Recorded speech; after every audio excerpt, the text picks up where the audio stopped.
دستور حیات اور منشور زندگی بن جاتی ہے۔ لیکن اگر اللہ تبارک و تعالیٰ کسی چیز کا بار بار تذکرہ فرمائے تو معنی یہ ہے کہ اس کی ہمیں بہت ہی زیادہ ضرورت ہے۔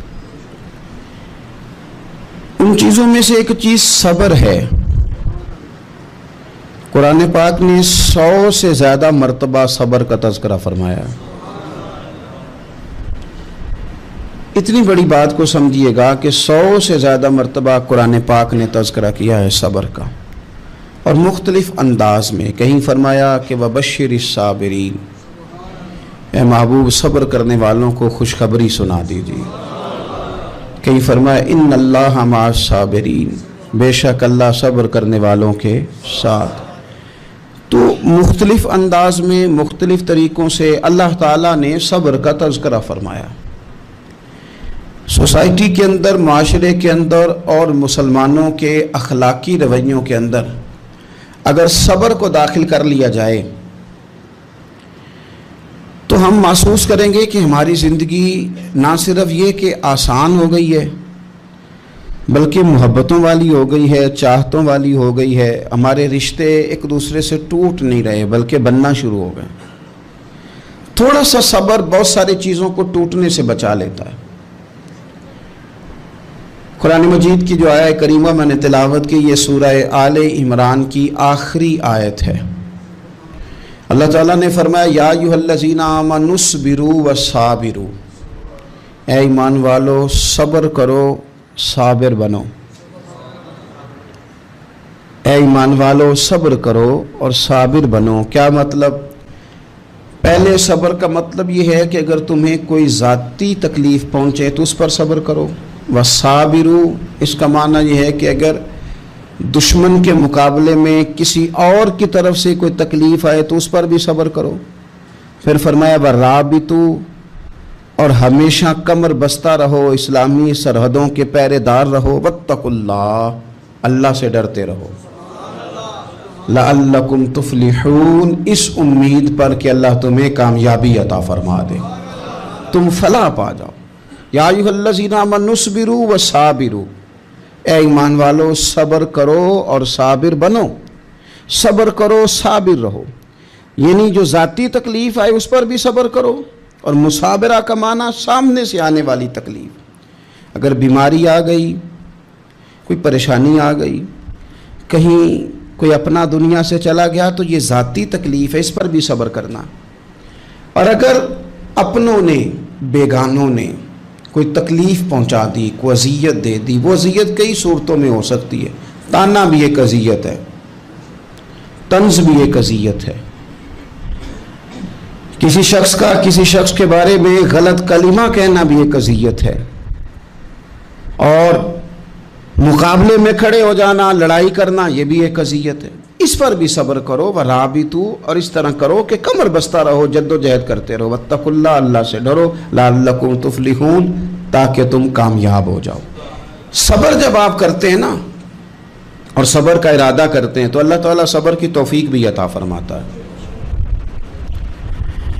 ہم نے یہ دیکھا ہے کہ ہمارے پاس نعمتوں کی کمی نہیں، ہمارے فریزر خوراک سے بھرے ہوئے ہیں، ہمارے دسترخوانوں پہ انواع و اقسام کی چیزیں چنی ہوئی ہیں، ہماری الماریوں میں کئی ہمارے لباس تیار شدہ لٹکے ہوئے ہیں، ہماری جیبوں میں ہماری ضرورت کا سرمایہ اللہ نے ہمیں دے دیا ہے۔ لیکن اس کے باوجود جو لوگ ایک دوسرے سے پیار نہیں کر پا رہے، جو ایک دوسرے کے قریب نہیں جا پا رہے، تو اس کی وجہ یہ ہے کہ صبر نہیں رہا، حوصلہ نہیں رہا، کسی چیز کو برداشت کرنا ہمارے مزاج کا حصہ ہی نہیں رہا۔ اور پھر چونکہ امت مسلمہ نے انقلاب برپا کرنا تھا، دنیا کو پیغام حق دینا تھا، اگر ان کے اندر حوصلہ ہی نہیں ہوگا، اگر انہیں صبر ہی نہیں کرنا آئے گا، استقامت ہی نہیں ہوگی، کہیں رکنا ہی نہیں آئے گا، تو یہ میدانوں کو سر کیسے کریں گے؟ کامیابیاں کیسے ان کا مقدر بنیں گی؟ رمضان المبارک میں بھی ماحول یہ ہو کہ افطاری سے 1 گھنٹہ پہلے نظر پوری ٹک جائے گھڑی پہ، اور تھوڑا سا بھی صبر مشکل ہو۔ اور رمضان المبارک میں سحری کے وقت میں اگر دہی والی دکان پہ بھی جھگڑا ہی ہو رہا ہو، اور شام کو